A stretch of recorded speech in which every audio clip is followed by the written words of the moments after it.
Under the Radar, where we talk all things film, movie related. And I want to welcome another very special panel today of film critics. We've got Mr. CJ Oakland, Ericka A, hello, and of course, Robin Channing. Hello. How you guys doing today? Pretty good. Yeah, thanks for coming back. My recurring group here. This is great. You were here, was it last week? 2 weeks ago. 2 weeks ago. Last week you guys did Deadpool. I missed out on that. I wanted to have John Bartek do a whole FaceTime call thing, but somebody turned it down. Randy, right? Okay. If we have more than 3 cooks in the kitchen, it's just too much, you know. Well, look at how many cooks we got now. No. This broth is going to be spoiled. No, this is the maximum. I think this is the appropriate number of cooks right now. It's a full couch. Yeah. Thank you. Okay. All right, so we've got 2 movies today, 2 very different movies. We've got one called Creedmoria, which I subjected you guys to seeing. It started out bad, but I actually kind of enjoyed it towards the end. It's basically about a dysfunctional family in the 70s and 80s. Is it? Yeah. It's Really? the 80s. Felt more 80s, yeah. Okay, I thought More more like 80s. 79, 80-ish. Yeah, right, like late 70s, early 80s. The further we get away from the 80s, the harder it gets to pinpoint between the 70s and the 80s. So, Yeah. And basically it's about this girl, 17-year-old Candy, who and her brother want to basically break out of their family. Their family home is basically a metaphorical prison. They want to break out. They want to be free. CJ, what did you think? It was an interesting movie. Like, it's definitely a kind of quirky comedy with drama, but it's like the humor didn't always land for me. But there were a couple of things that I found really funny. What I noticed most, though, is that the movie's kind of broken into 3 acts. Like, the first 30 minutes, like, is kind of its own thing. Like, all the jokes kind of refer to what happens there. The same thing for the second 30 minutes and the last 30 minutes. And it's like, each one is like an act of a play where, like, it's set up to be, like, its own story here, then its own story here, then its own story here. Right. And you see how everyone evolves through it. Yeah, it definitely is in parts like that. I think it could have been tightened up a bit and connected more in terms of the segments. Ericka's shaking her head. No, I'm sort of swaying, but it's like I don't know, maybe. I get what you're saying. Definitely the attempts on humor, the weak attempts on humor, were about their specific point in the movie. And it does get broken up, but I saw it more as a family drama than a comedy. And I saw it more as a painful excuse of just over-dramatizing the family conflict as it progresses. Almost like a sitcom goes through. I got that vibe too, actually. Except I found it painful. Every moment of it. Painful to watch or painful the story unfolding? Like painful to watch. Yeah. I mean, it did a good job lighting. It did a good job using the characters to make us try to care about these characters that I didn't care about. Right. I was so glad when we got rid of the dog. Oh, yeah, no spoilers. No spoilers. I'm not saying what I think happened. we just gave it away, but whatever. Too late. And it's like, just the only thing it did right was it really emphasized its region. It was a true Queens movie of the borough of Queens. And Ericka and I are native Queensites. Queens. I don't know. Queen Queens Night. is in the house. Yeah. Woo! Okay. There you go. Hey now. I skipped over the whole. But yeah, what it was really cool seeing Queens in that light, like the actual. Or at least that locations. region of Queens. It always stayed on the other side of the And Flushing Meadow Park. We should tell everyone watching it. The title of the film, Creedmoria, it's a reference to Creedmoor, the psychiatric hospital. Which looks like a robot when you drive past it. It does look like a transformer, kind of. Yeah, very boxy. Yeah, like my friend lives near there, so I went to 80s there a lot of Transformers. times. I knew exactly the bridge where, like, they walk under the bridge. Yes. It's like, Yeah, I yeah. know that place. My friend used to film under there. Yeah, because we were just able to walk under there all the time. Yeah. So that was like the best part for me to watch, to see Queens unfold in that respect. So that was pretty cool. Robin, thoughts? The word I can sum this movie up with is cringe-worthy. I'm not saying that in a derogatory way, but I'm saying that because I think that was the intent. Yeah. Because, wow, that was painful. It was like drilling for cavities without Novocaine. Like, it's that level of family drama that is just so painful to endure, let alone watching a movie screen. I think that was the intent, because that's what they wanted to escape from in the first place. Exactly. And when in the beginning, when the father was around, he sort of held the family together. That was a family. Yeah. But after his untimely passing. Yeah, spoiler. Spoiler. Well, it's the beginning of the movie. I mean, come on, I'm not spoiling that much. If it's something happened at the end, then it's a spoiler. But is that true? Is that logic? I that's what I think. That's my, okay. Correct me if I'm wrong. I think every time there's a major turning point, yeah, it's well, a spoiler. Well, it's only in the shapes beginning. The whole... So that means because of the fact that it's in the beginning, the rest of the movie is still open game for surprises. Okay. Yeah, so that's my rationale. So take it or leave it. But afterwards, the mother becomes more like a warden. Yeah. Which is only appropriate to the prison metaphor. She gets progressively worse and unlikable as the movie goes on.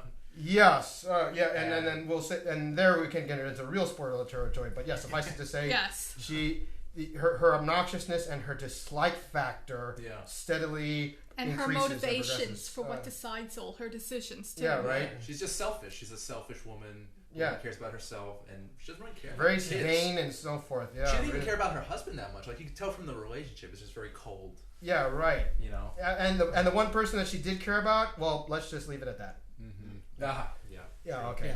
Yeah. Here's the thing I will say about that. Like, she's extremely unlikable. Like, as a character, like you're made to hate her. Which the actress did a great job. I think all of the actors in this movie really did kind of good performances. Because again, it's very much cringe. Like, it's a movie you're watching about a 17-year-old girl's life, where every time something happens, you're like, why are you doing this? Why are you doing these things and letting people do this stuff? Like, why are you doing this? But that was life. Like, you didn't know what you were doing. Plus, so. I think the casting for her, for Candy, Steph Dawson, I think she's supposed to be a 17-year-old girl. I think she looks more like 27, in my opinion. But you know, the girls who are in their teens that look a lot more mature for their age. Okay. Yeah. Maybe we can let that one slide. But Did you guys like the performances, Ericka?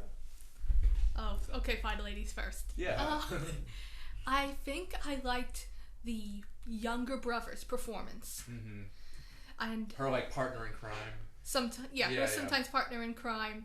And I didn't mind the random appearance of the neighbor across the street. Right. Which I'm not going to get more into because that would sort of spoil the humor. Oh, you mean, are you referring to the prank calls? Yes. That's not really a spoiler, I don't think. Okay, well, how that progresses, I found... That was like very beginning of the movie. Yes, that was actually all throughout the movie. That became sort of like, she became an interesting character to see. Like, she comes running out and they didn't even mean to send a prank call to her house at some point when they didn't realize, oh, we forgot our own address. Right.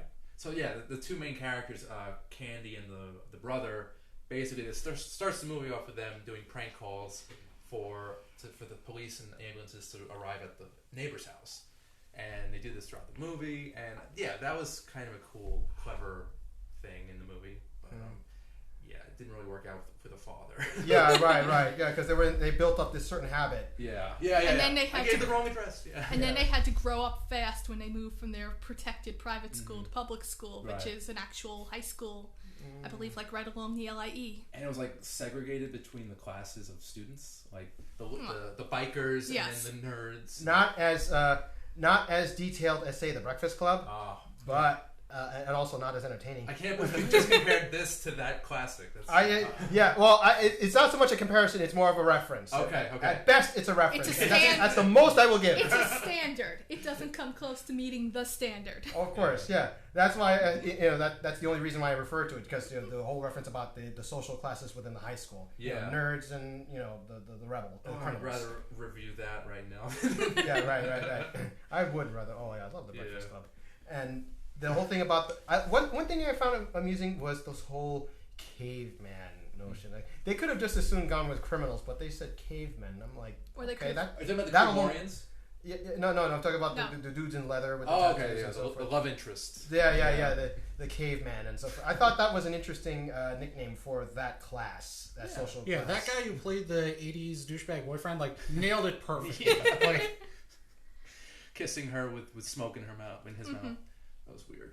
Yeah, like it was definitely like, it's a movie that's again like very cringeworthy to watch, where it's like you feel for this character, like why are you gonna date this guy? Like why are you doing this at your job and putting up with it? Like, but that's the point of the movie. Like that made me empathize with her. Like it's not the best coming of age movie, but I still enjoyed it for what it was. Yeah, it was like not all the humor landed, but I enjoyed a lot of parts of it. I liked the relationships were better than most like kind of teen coming of age movies I've seen. Like her and the brother was really strong. And, like how you see good chemistry. The family drama unfolding worked pretty well. Yeah, and it's an independent film through and through, but it works in some parts. Well, the thing is, this is high school life, and also the bullying that took place, the hazing and so forth. Yeah. Wow, that was deliberately cringeworthy because anybody who's ever been bullied knows how painful and cringeworthy that is to watch and to endure. But the way that they showed that, it seemed more cartoonish. It didn't seem like very intense or dramatic. It just seemed like almost comedic. Some parts of it, yes, but other parts of it, it's just, ooh, that hurt. Yeah. That was painful to watch, you know. And the poor girl, good grief, the harassment and the bullying that she went through on different sides. You know, I felt bad for the Creedmorians. Every day around lunchtime, a group of like 4 inmates from the psychiatric hospital basically had a free pass. Patients, sorry. Yeah. They basically walk across the street to the local burger place where Candy is working. And I felt for them. I think there was a whole movie just surrounded by them. And if anything, they were like a symbol for Candy herself, you know, because they were in this institution. Okay. And they only had such very limited freedom. And so that was just like a symbol of metaphor. Her, an extra metaphor to add on to her life story that she's eventually has to escape. Yeah. You know, her and her younger brother, you know. That's a good analysis. There you go. I must say. For a movie that didn't really like. There you go. Yeah. So guys, final thoughts on Creedmoria, CJ? I say go see it. I enjoyed it for what it was. Like, it's a good independent film. Like, you've made me review much worse films. Like, this is something that, like, even like if I'm giving criticisms of, it's because I'm looking at it as a movie. Like, compared to other movies, I'll say it's not as strong in some places, but it's a good movie. It's not like a lot of really bad independent films out there. Like, it's a very capably done film, and it's like I wish there were parts that were better. But that's like with every movie. That's I like the editing actually. I think the editing was pretty smooth. Yeah, it was very well handled for a movie. Yeah, it was. And it could have been shot on an iPhone for all we know. Yeah, right. No, because it was done on at least part of it on a tripod on something. Because you could tell by the still. Pardon me, the videographer, Ericka A. And by the angles, it had at least one light off to the side that was keeping them from when they were covered or shrouded from being able to. So you could have probably made a better movie. No, I could have made equal. Equal? Okay. Fair. That's why I don't make my own movies. I just like to work for other people. Because halfway through the project, it starts to be too drama-filled. Gotcha. So, Ericka, final thoughts on Creedmoria? I have to agree with you. It was not one of the worst movies you've made me watch. You have made me sit through some terrible. So I'm getting better, huh? The movies are getting better. As independent films, though, I still say anyone skip it unless you're gonna maybe a good movie to watch as a family with your teen child to help them understand. Family? I don't know about that. I'm just saying. It's like I felt like it was like a bad sitcom. It was like Roseanne. It was like some of the '70s shows. Maybe not quite. I don't know, but that's what I felt. It's got a like. Growing Pains vibe to it, that 80s feel. Emphasis on the pains. But yes, excruciatingly painful, not something for your own pleasure. Right. Something for your teenage your child. Something for your teenage child to be punished by watching. Okay. Off the radar. Yeah, well, it's on my radar. It's okay. a quintessential dramedy, I'd say, and for that, I really respected it. Oh, Robin. Here we go. This This is another addition to the tab of accumulating vendettas that I have against you for the movies that you've suggested me to watch. That's fair enough. That's fair. Now, I can't stress this enough. When I say, okay. Yeah, you laugh. All right. When this, laughing and drinking my mea culpa. All right. So when I say I really don't like this movie, that it's just really cringeworthy for me, I'm not saying this as a criticism of the movie. I'm saying that because I feel that was the intent. Mm-hmm. So its intent was to show how cringeworthy the life of a 17-year-old girl going through high school could be. And it is it's not fun and games. It is a difficult life. Mm-hmm. And on that note, I felt that the movie succeeded in what it wanted to do. Okay. All right. I didn't like it, but I will admit that it was well done for what it was designed for. Okay. I got that impression too. Okay. But I actually liked it a lot more, I think. I don't know. I thought the story was strong. Mm-hmm. The narrative, I don't know, the technical aspects of it could have been tightened, and like the script especially. Mm-hmm. Yes.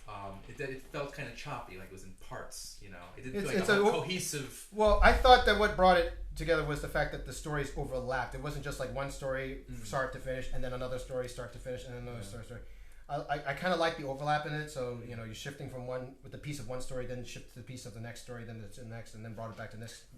I kind of like the sort of back and forth overlap. Yeah. In the narrative. So would you guys see another movie from this filmmaker? Nope. Alicia Slimmer. Maybe. Maybe. Yeah, I'm kind of curious. Because like I said, I liked her ability to use the camera. Mm-hmm. Like I said, I didn't think it was shot on an iPhone. I thought it was at least a few angles and on tracks because it wasn't as shaky, except when she really wanted it to look like from a person's perception. It was adequately done. You know? Yes. It was. It was just the story itself. All right. Well, shall we move on to the more fun movie of today? Yes, heck yes. The new Star Wars epic adventure Solo, starring Alden Ehrenreich. Is that? I am afraid to pronounce that man's name. I'm afraid to mispronounce the man's name. Yeah. Alden Ehrenreich, I think it is. He was in Hail Caesar like 2 years ago. Yeah, he was. He was the Lasso Cowboy. Right. And I saw him I didn't realize that was him until Yeah. someone was saying in an interview. Someone was interviewing Donald Glover. I forget what show it was, but Donald Glover's like, oh, I saw him in Hail Caesar doing the Lasso stuff, and I thought that was cool. And I'm like, oh yeah, that was him. He played like a corny cowboy actor. Which I enjoy that. It's a kind of uneven movie, but I really liked his performance and his storyline. He did a good job with that one. In Hail Caesar. Yes. Well, it's the Coen Brothers. You can't really go wrong with that. He had some of the best comedy in that movie. Yeah. He kind of stole the show, and I think that's why they picked him to play Han Solo. Because he's got leading man, I wouldn't say written all over him, but he's got that air about him. He's got leading man potential. He does indeed. Yeah. And he can't fill Harrison Ford's shoes, we know that. But I think he did an okay job. I thought he did a splendid job. Splendid. Okay. Splendid. I mean, because you know what? He's not trying to be Harrison Ford. He's trying to be a young Han Solo, and he succeeded. Yeah, he made it. He did make it his own. That's true. Yeah, because you know what? You're not going to see the cynical, self-serving rebel Han Solo that we've come to know and love from the original trilogy. No, you're not going to see that. You're going to see the young man that becomes that guy. Right. Yeah, and that's what Alden Ehrenreich did. However, Donald Glover basically did his best impression of Lando was Billy D. Williams. Which he nailed it. I thought he was great. Excellent. Yeah. I mean, there's no evolution with that character, I guess. There's, Well, it's not so much an evolution, but at least you see the history. You see the card games that he used to play. Yeah. And you see the charm of it. Right. I remember I saw another interview. I'll just say this because I love the story that he told. Donald Glover was saying how he got to meet Billy D. Williams, and he came up with 10 pages worth of character notes. He wanted to be I want to figure out how to play Lando Calrissian, what he's like as a young man. And Billy D. Williams just listened to him, and at the end just said, do whatever you want, just be charming. And that's what he did. That's all he went into was, I'm going to be charming guy in a cape, and that's Lando. The voice is perfect. The voice is the voice was spot on. And also So the good, body language. Yeah, very suave, very cool. Yeah, he had this this casual charisma about him, which I thought was just excellent for Lando. He kind of stole the show, I think. Yeah, him. And also just those moments where he's irritated, where at the end is I hate you.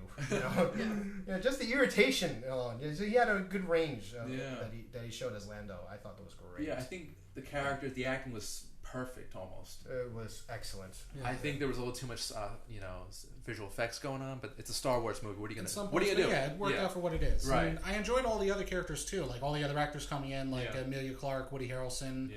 Even Amelia Clarke, I thought she was just there to be there as just a female. Just a pretty face. Yes, just to be the female role and to bring the name. Yeah. Because she has such a history of. No, I disagree. I kind of agree with Ericka. She didn't really add much to Well, it. It's definitely a character added in where it's they need a female character, so they put her in there. But she did bring charm to it. I enjoyed her role. But that's in a lot of movies, that's just a failure of script writing, where they're we need one female character to be the love interest, and they do nothing else. But I think she did bring more to it.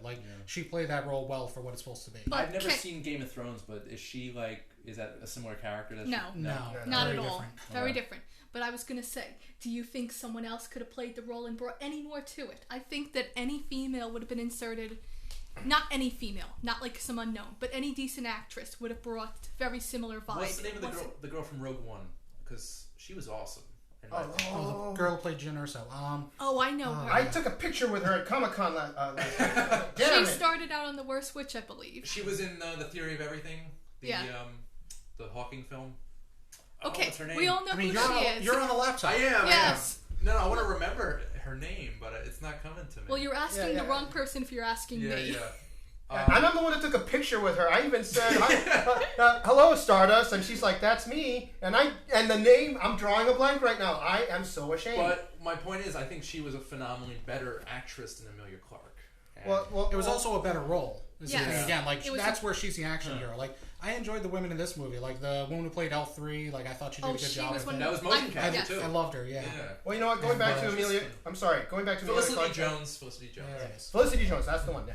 Emilia Clarke's character, I actually kind of have to disagree with a lot of you guys because I felt that she did a good role. Well, first of all, her character, Kira, did not have that much screen time. Not nearly as much screen time as Felicity Jones did in Rogue One. Right. So cut her some freaking slack. Okay. All right. And second of all, I see conflict written all over her face in almost every scene that I see her. On the one hand, she is still loyal and in love with Han. Mm-hmm. On the other hand, she also has this dark, very dark history of the X amount of years that she got separated from Han. And she's involved with a gangster. And she's involved with a freaking criminal syndicate. Yeah. And the guilt is all over her. Dryden Voss, played by an awesome Paul Bettany. Oh, yeah. I thought he was excellent. This is one of the best villains I've seen in a long time, I think. Yeah. You know. What do you think of Paul Bettany? Paul Bettany, I thought he did a great job in the role. Like, I didn't realize that was him because it's like in the trailers, it just have it really fast, like someone with scars on the face. But when I saw it was Paul Bettany, and it's like, okay, I'm expecting this kind of like just standard gangster. But Paul Bettany brought a lot of character to it. Like, for the villain, for how much time we see of him, like he definitely is like a very charming person, but also very menacing. I thought that worked very well. Like, you don't know what he's gonna do next. Like he could be really sipping a cocktail and he'll just shoot you. Like it's crazy the unpredictability of this character. Yeah, which really I think had is me what. on edge. Yeah, that makes her a very good villain. Like you don't want someone who's just like I'm the strongest person and I can kill anyone. But it's like if you make them charming, then that makes them deceptive. And nothing else. Paul Bettany's character had what I like to consider a charming venom. Okay. What in his speech, in his air. Yeah, just his air. He could be charming one moment, and then he can just take those red laser daggers. Oh, those are so cool. Yeah, I like those. And just stab you, and then just go back to being charming and drinking and so on and so forth. He's a great villain. He was also in. I don't know if he played villains in other movies. I know he was a villain in the Da Vinci Code. Mm-hmm. He played the assassin priest. Also a great role. And I really liked him as Vision and prior to that Jarvis in the Marvel Cinematic Universe. Yay, Paul Bettany! Of course, he's great. He's versatile. He's awesome. Mm-hmm. And he's covering all these Disney franchises, which is very nice. Yeah, or very odd. Yeah. I love back to those laser daggers. Yeah. Very cool touch. Very cool take on the lightsaber. And if nothing else, it is such a subtle foreshadowing of a certain reveal that takes place at the end. Oh my god. That left me slaughtered. We can't mention it. It wasn't a big thing. I mean, they've been talking about it all the time, and when I saw that, it makes me wonder, where does this fall in the cinematic animated universe? Because they've revealed that characters have been, now that Disney controls it. Are you talking about the Clone Wars show? Also, I'm talking about, what's that one with the annoying boy that's on right now? Annoying boy Star Wars show? Rebels, maybe? Yes, thank you. And it's like, where does it fall in all of those? Because you see these characters, and it's like, are they dead? Are they not? Which order does they go in? So that's what I thought about when I saw Solo. I'm wondering, where does it fall in the time frame? Speaking of timeline and stuff like that, I think this falls between Revenge of the Sith and A New Hope. It has to. Yeah. Well, it has to. No, it does. It does. Yeah. Okay. That's I don't know what age he's supposed to be playing because it's like I can't tell if it's supposed to be like Solo in his like younger 20s because it's like I don't know how old he's supposed to be in A New Hope. But what they establish him is that he's an established smuggler. He's famous and also infamous. He's wanted, but also Harrison Ford plays it very jaded. Like you mentioned that at the start, that it's like he's a very jaded person. He doesn't believe in anything. He doesn't want to be a hero. Well, that's what he was and that's what we in see this here. movie. Is that in this movie he's very fresh faced. He's young. Idealistic. If they do just this movie or they do other movies, like that would be interesting to see. That like you see him get harder and harder the whole time. Where like he learns to not trust people, he learns to be more guarded. But and that's what be we more know suspicious. Yes, like we see the reverse of it. I think that's what makes a good prequel. Right. Is showing like how he's the hero that we know Han could be. Like at the end of the Star Wars movies, we know Han is a hero to these people. He leads a rebellion. But it's like this is who he was as a child, and like seeing him growing into an adult. I think there is room for a lot more Han Solo adventures between now and A New Hope, because that's like I think there's a 10-year gap between. Which seeing this one, like I'd be fine for that. Like don't try and blow it up into a big thing like he says. Actually, between Revenge of the Sith and A New Hope, almost 20 years gap. 20? Really? Think about it, because Revenge of the Sith at the end, the twins were born, and in the beginning of A New Hope, they were like late teens. Okay. No, higher than that. I was going to say like 2021. Well, be that as it may. Okay, so if it's we're talking either late teens or early 20s, one or the other, it's it's not at least really like defined. 20 years in between. So I think that if anything, this is maybe like 10 years before New Hope. I think this is like Han Solo in his 20s and he becomes 30s and he's working for Jabba. He has all his dad. But I think the movie also lost quite a few opportunities to actually go in deeper into Han's as a character. I mean, like one article I was looking, it was called 5 Questions They Answered That No One Was Really Asking.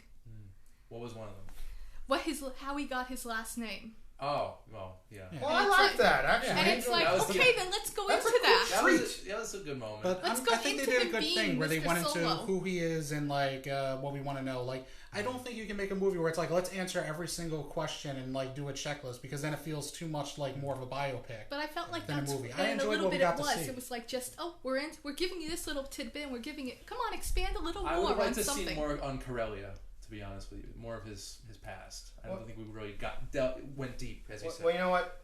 For all that they jammed into this movie, I'm just Okay. glad that Corellia had the screen time that it did. True. And that it was mentioned anyway. Yeah. You know, because, I mean, you could almost expand Solo into its own prequel trilogy.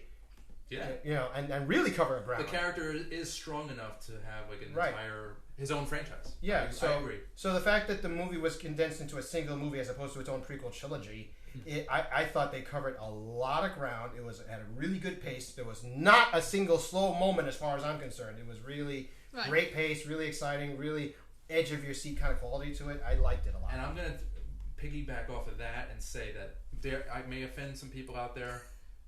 I like this a little bit more than The Last Jedi. I don't know. I think this and Last Jedi are different kind of movies. Like, yeah. Star Wars is always, like, when they made the first Star Wars, it was always meant to just be fun adventure films. But then they grew up so big that when you had the prequels, they're like, well, we have to make cinematic masterpieces, and they got too stuffy. And even like when you look at Force Awakens and Last Jedi, like they try to be more serious, more cinematic. Which I enjoy Last Jedi for what it is. I know a lot of people who really hate it because it wasn't what they expected. But like Solo was, this is going to be a fun adventure heist movie about a young Han Solo as a bandit, and I'm like, that's what we got, and I really enjoyed that. Yeah, it's just a fun movie. It doesn't really take itself too seriously, which refreshing. Works really well. Like, I don't want to see Star Wars movies where every single one has to be like, we're changing the franchise or making this a big kill off thing. a main character. Like, if they did more solo movies, I just want to see it more like everything is like The Italian Job or like these other great heist movies. Just crime movies just happen to have Han Solo in a Star Wars universe. And I'd enjoy watching those. Yeah, it's just fun. This you can take your kids to, I'd say. Yes. Last Jedi, you could, but... Well, here, I'm actually... I don't know if I consider myself in the minority or just the other side. I actually really, really liked Last Jedi. No, I preferred it to Rogue One.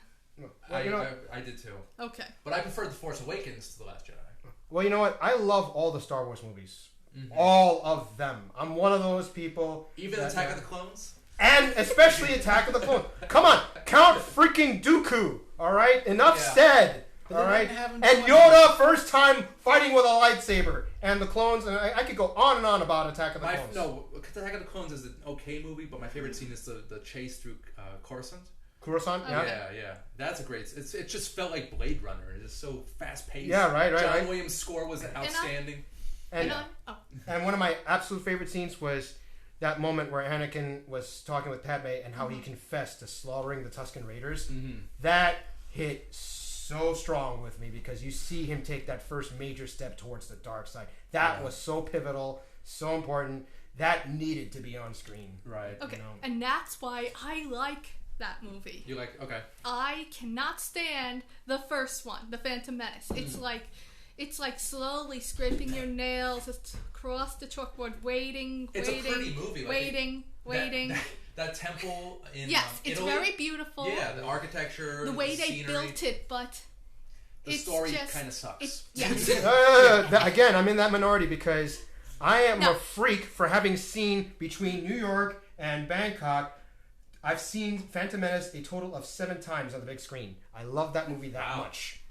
I just love the duel between Darth Maul and Qui-Gon and Obi-Wan. Yes, I can watch that over and over again. I like the last 40 minutes of the movie. Once they My arrive problem there... with the prequels is that they don't have enough motivation. Like in every scene, it's like it's a character saying, "Oh, I have to go here. I have to talk to this person." But it's like we don't have a larger crisis. We don't have a larger sense that there's something moving the plot. There's this slow, insidious thing of like, "Oh, well, I'm moving pieces," but we don't know that until later. You need outside knowledge for it. Right. That's why That's why the prequels they don't really kick in until the very end of the movie. Like, I don't really consider the Star Wars prequels actually starting until the end of Episode 2, where it's Attack of the Clones, when it's like, hey, the Clone Wars actually happened, to the third one. And it's like, that's the entire Clone Wars. It's like, they should have just made the prequel that. Because all the extended stuff they had, like all the shows and everything that went into the Clone Wars, they have so much more going on because there's a direct threat that everyone's working into.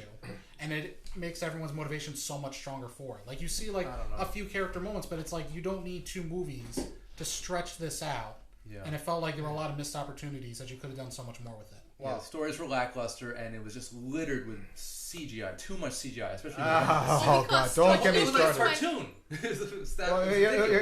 I am going to disagree with you guys, a lot of you, on both counts. One thing, this argument, too much CGI, blah blah blah, wah wah. Well, you know what? It's a visual freaking movie. It's not about the CGI. It's about the imagery that the movie maker is trying to convey. But Empire and Jedi, so what? Different methods for accomplishing the same goal to show the images. Okay, I mean, back then they had no choice but to use practical effects. Granted. Yeah. But CGI, at least, you have a lot more opportunity to show a lot more fantastical imagery, and I'm glad... It just waters it down, and it's lazy. Well, I disagree. Good CGI. It's like, I don't blame the movie for being too much CGI. I think the problem is that, like, he went all CGI for, which I think didn't give the actors enough room to move. But you can have good CGI movies. I don't blame that. I blame more, like, the Trade Federation being a very horrible Asian stereotype of how they're working. That's if you decide to look into it that way. I didn't. As soon as I saw it, I couldn't not see it. Like, me watching it as a 10-year-old child, I'm like, wow, this is kind of racist. Yeah. Well, I am Asian, and I didn't take offense to it at all. And he was like, and they even staring in horror at the screen. In Jedi with Lando's co-pilot in the Millennium Falcon. What was his? I always forget his name, but he was blatantly he seemed Asian to me. You know, the co-pilot? Oh, yeah, the one that spoke that alien language. Yeah. To me, it was more... Well, you know what? The Trade Federation, how they were dressed, how their eyes looked, and how they spoke, their cadence seemed very coded to being like the Asian kind of Fu Manchu villains. Well, here's the thing. All the characters in Star Wars are like a Rorschach ink blot test. You see what you want to see. Evidently, you guys see racial stereotypes. All right, I don't. I don't think we're alone here on that. No, I can't help it. Like, especially the first movie, I just see a lot of it. Like, I see Watto representing a lot of Jewish stereotypes. Jar Jar Binks sounds like a really bad Haitian stereotype speaking pidgin English. Yeah, they're all like as a child when I saw this, it's like I saw a lot of things there because that's just like when I saw it, it's like. There's some movies where it's like a character seems to be kind of this way and it's like I can forgive it, but especially for episode 1, there are just so many characters that seem like bad stereotypes of other cultures. Jar Jar Binks kind of like Jamaican in a way? It really sounds like that. Like the way he speaks really sounds like the Jamaican people with no education, like talking to the white people coming to help them, and I'm like, I sense a lot of that when I watch that movie, especially looking back on it. But even as a kid, I don't know what George Lucas is thinking, but well, you know, he's thinking about trying to make as many exotic alien characters and races as freaking possible. Right. So if you guys see racial parallels, racial stereotypes, that's what you see. Because to me, everything in Star Wars is a Rorschach ink blot test. You see what you want to see, or you see what you can't help but see. Okay. And also, that's necessarily true. Like, I see Jabba the Hutt, and I didn't see anything there. It's just like, okay, it's a big alien. There are other aliens. Who's Jabba the Hutt in your eye? No, like, there's other aliens, and they're just aliens. That's fine to me. But then I see one alien where the way they speak hits, like, a certain cadence. And the way they're dressed hits a certain image of, like, what I've seen of other minorities in older, like, films where they're stereotyped. And that's how I see it. So what, you're talking early animation? You see that? No, I'm saying, like, early films, like, in the 1930s to the 70s, you had, like, the Fu Manchu Asian character who's, like, who's dressed where they speak very elegantly, but have a certain syntax to their words, where they don't speak the correct way we do, is, like, how it's viewed, or, like, how they're treated in the script. And that's what I saw in the Trade Federation, is that, oh, we're the economic villain coming for you, who work for a higher power who directs us, and we manipulate laws so that we can try and take land. Like, that's very coded to an Asian stereotype from, like, really older films and how it's done. Like, a way of looking at the kind of oriental way things were. Like, I've seen classes talk about this, like how people are coded in different films for being stereotypes. And the Trade Federation really hits that hard for me. That, like, there's no reason... Like, you could have just had aliens who are coming to this planet to take it, but the way they're dressed is a very, like, a coded kind of oriental message. The way that their alien faces are kind of done also kind of fits into the stereotype, and the way they speak kind of hits into it. Like, there's other ones where, like, you can go back and forth on whether it's there or not, but I think especially the Trade Federation, like, whether someone knew it or not, they had something in mind, and they brought that to life. Well, like, you know, one part I will agree agree with you about the Trade Federation was that they are a corporation, that they are trying to bend and make laws to work in their favor, and they were working on behalf of a larger influence, you know, another party and so forth. But that's what I liked about the prequels because of all the politicking that was involved. And as far as I'm concerned, I am so much a fan of Star Wars, and furthermore, the prequels, I felt they told exactly what they needed to tell to set up the original trilogy. That's what I'm saying. I completely disagree with your criticisms about the prequel trilogy. I am in complete support of the prequel trilogy. Nice. You know? Okay. Yeah, like, well, there can be good politicking, but it's like I don't think the prequels did it. Like, to me, like, it didn't hit enough notes of like having significance to it. It just felt more But like this argument could never end if we keep I going. know it's. Yeah. We could definitely. That's why I'm respectfully disagreeing with most of what you're saying about the prequels. All right, guys. So we're running a little bit out of time here. Sorry. Really? Yeah. Because I'm gonna broadcast an interview I did in a minute. Okay. So yeah, final thoughts on Solo, CJ. I really enjoyed it. I say definitely go see it. It's just a fun film. Cool. Yeah. Ericka. It was worth its time. You have the 3 characters you're truly vested in. They all bring a certain aspect of the original 3 Star Wars that you can appreciate. And there are a few characters that you might fall in love with that are new characters. So go see it. Good for the whole family. Definitely on the radar. Rob. This, like any Star Wars movie, this is unconditionally on my own personal radar. But what I love about the Star Wars movies is that each one, in some way, shape, or form, tries to bring at least something different. And here, I like that a heist movie was brought into the Star Wars universe. Yeah. And it was done very well. And I thought Solo was excellent. I cannot stress that enough. It was an excellent movie, and I cannot recommend it enough. Yeah, it's just a refreshing, fun ride. And yeah, take the whole family. It's amazing. And I also want to mention this before we get into the interview. Warwick Davis was in this. I don't know if you guys... Yes, I noticed Warwick Davis was in that. He played the same character that he did in Phantom Menace. Oh, he was in... I didn't catch Yeah, it. he was in Phantom. Yeah, he was sitting next to Watto when they were watching the pod race. Oh, yeah. I remember. Yeah. Same character. But no speaking part in that. No speaking part here, but he spoke here, but it's the same character. And he looked pretty badass. He was like in the full military gear here. Yeah. Right. Because I want to mention that because Ron Howard directed Solo. He directed Warwick Davis in Willow 30 years ago. Yep. And I love Willow. It's one of my favorites of all time. But yeah, just wanted to throw that in there. A little bit of movie Easter egg trivia. Yes. Warwick Davis for the win, folks. Yep. All right, so guys, do you have anything you want to plug, CJ? I got nothing. I'm Nothing. Nothing this week. Eric, anything? No, nothing to plug. And yeah, I think you have stuff. LOL Comedy Club. I'm there almost every weekend, so come check me out in Times Square. Okay. I'm not sure which camera I'm supposed. That one. Okay. Okay. LOL Comedy Club in Times Square, New York. Nice. Check out the magic there, especially when I'm there. Nice. Okay. Awesome. All right, guys, I want to thank you so much for being here today. This has been great, as always. You're some of my favorite guests, if not my favorite guest of all time. Okay. Thank you. I hope to have you guys on again real soon. And one of these days, you're going to pay that tab. Yeah.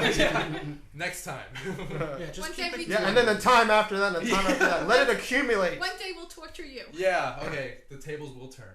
Yeah. Awesome. All right, guys. So right now I'm going to broadcast an interview I did the other day with filmmaker Haifaa Al-Mansour of the new period biopic Mary Shelley, which tells the story of the author of Frankenstein. Why couldn't you make us watch that movie? Why not? I wanted to see that. There were some issues. Oh, come on. Yes. I've got movies I wanted to. Like there's one. We were talking Asians before. This is one Asian movie I wanted to check. Oh, that. Yeah, I got to get to that. I know. Oh, you do. Oh my God. I mean, the subtitles may be a little bit off, but you know what? Yeah. Bear in mind, it's a rough translation of Chinese to English. Yeah. All right. Hi, Haifaa. How are you today? Everything is fine. Good. Thank you for taking the time today. This is great. No, thank you for interviewing. Okay. Yeah. So I actually saw the film twice. Once through the Tribeca Film Festival, and then a few nights ago on a screening link. And I think it just gets better every time you see it. Oh, thank you so much, Andy. That is amazing to hear. Yeah, no, I mean it. It was just I haven't seen a movie that good in a while. You know, it just really it absorbs you, it pulls you in, and it sheds some light on this author's life. And I just want to commend you on the job well done. Oh, no, thank you so much, Andy.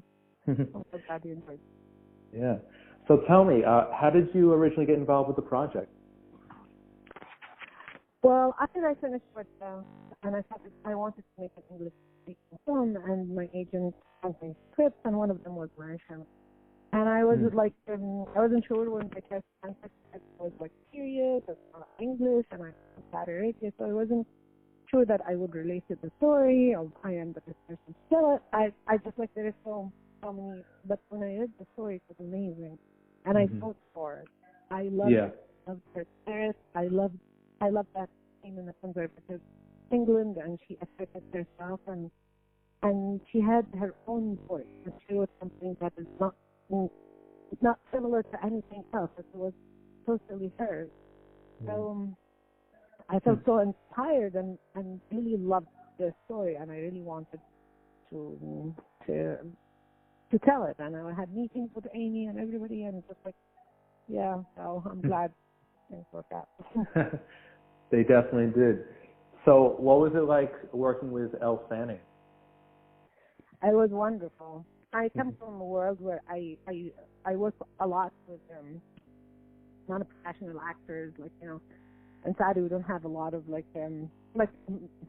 real people. A lot of casting is hands on real people, so you cast people who look like the child, like the role or something, and you are always there to guide them through the emotions.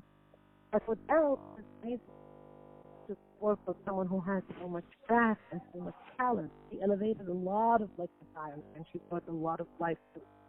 And one of them, we wanted really to shock people also how young Mary Shelley was when she wrote the book, but also for someone who's very effortless in their acting and elegance, because there is the role itself can fit into melodramatic if it is because of a lost child and the relationship with her husband, but we wanted someone who brings cinematic kind of performance. Right. And Elle was amazing because of her. She's such a wonderful person to work with, but also like, as an actress, she has that effortlessness and subtle performance that is amazing.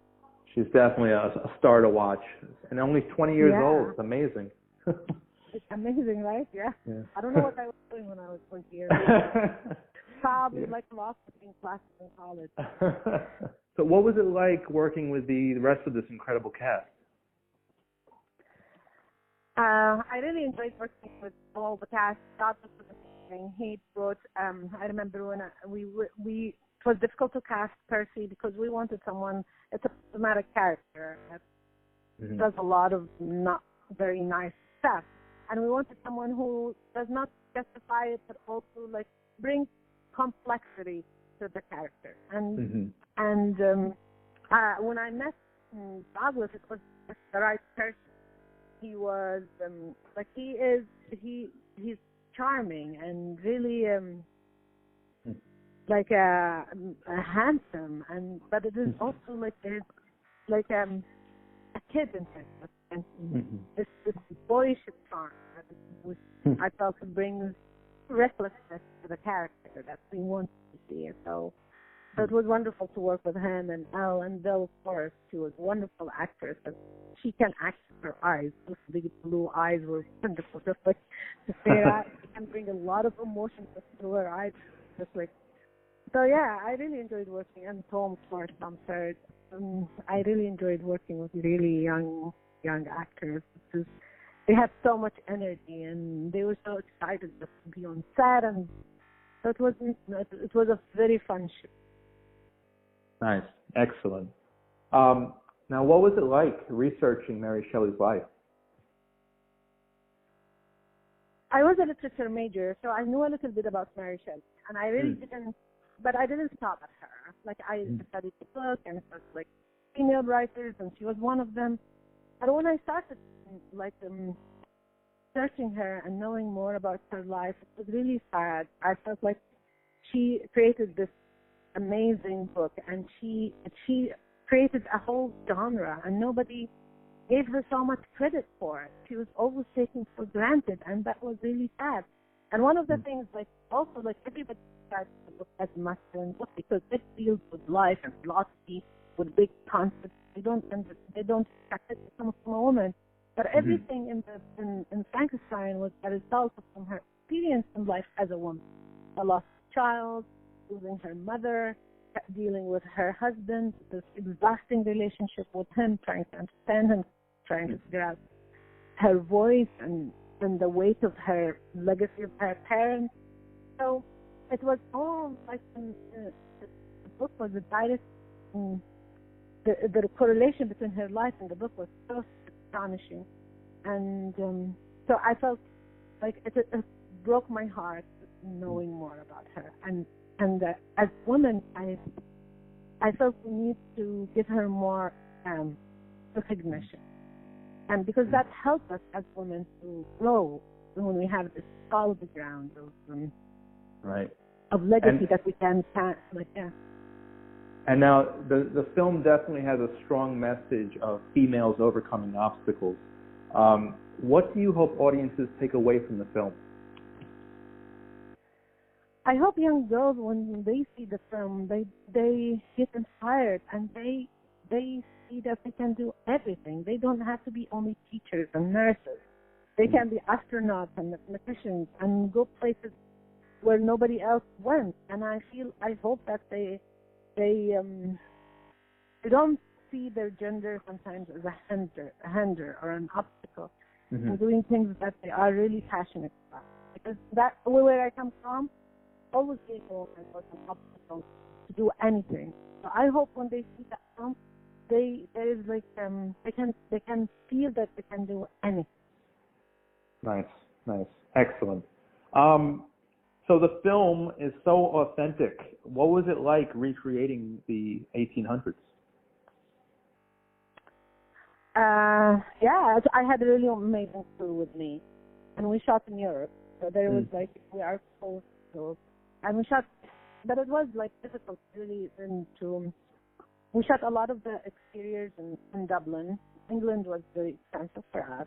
It was very precious what they're building. There are a lot of codes, and you cannot do this, you can't do that. So it was difficult for us to shoot in London. Ireland, where they were more lenient with all that, but we didn't get a lot of money to spend in Ireland for the co-production. But we got money from Luxembourg. Okay. So we had to build a studio in Luxembourg, and so sometimes we will there are some scenes where Elle is an outside. We will take that in Dublin, and then we will finish the rest of the scene in Luxembourg. I was really, it was.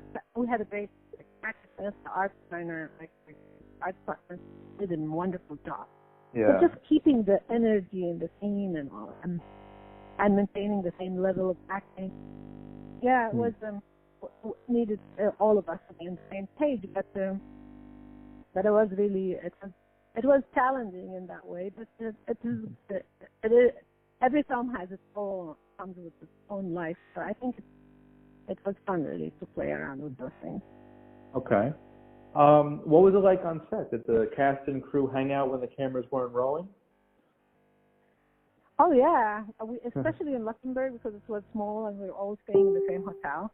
So it was really fun, just we became like a family, so and working with each other and just so it was really it was very intense in the way because we didn't have a lot of money and we had that is what working was real working. We had to meet our schedule and we had to go against weather, for example.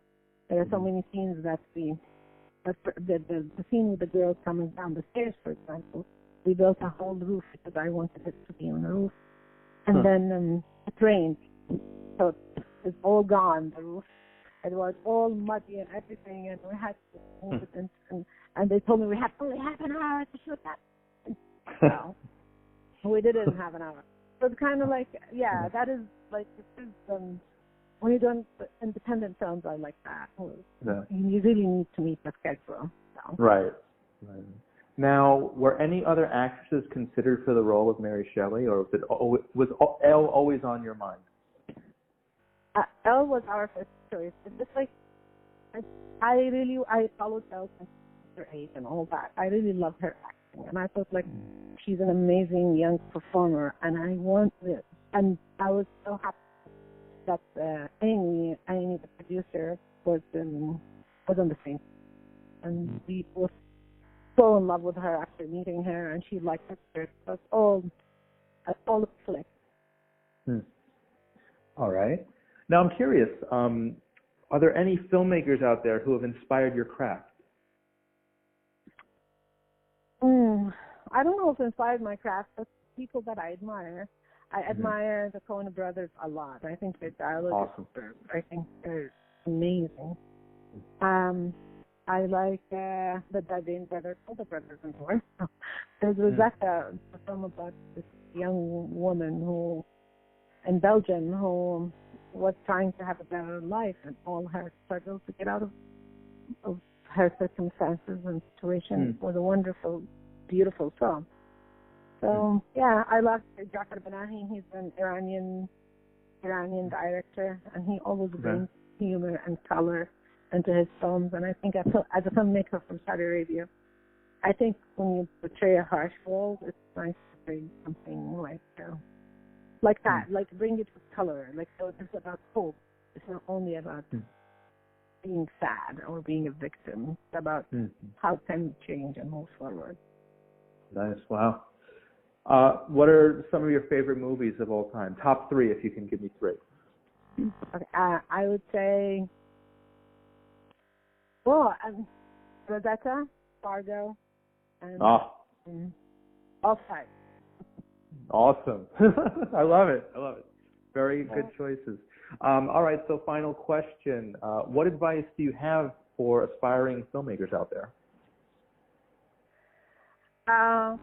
To stick to their vision. And it's a tough world, and they have to fight, and not to be afraid to be judged. Okay. Well, Haifaa, thank you so much for your time today. The film is great. I wish it nothing but lots of success, and I just want to thank you for bringing this iconic figure to the screen. It was really great. Well, thank you so much, Andrew. Really a pleasure talking to you. And if you're ever in Long Island, New York, feel free to stop by the studio. We'd love to have you for an in-person interview. Oh, for sure. Thank you so much. All right, guys. Well, that's our show for this week. I want to thank everyone who appeared today. CJ, Ericka, and Robin, thanks again. You guys are awesome critics, as always. Okay, my pleasure. Yeah. And I'll have you guys on again soon, I hope. All right. So, yeah. And I want to thank everyone watching at home, on your devices and what have you. And also happy Memorial Day to all of our servicemen and women. Thank you so much for all the work you've done for our country. All right, I've been your host, Randy Unger. This is Unger the Radar, and we'll see you next week. Take care. CJ, was it? Yep. Good, I got it right.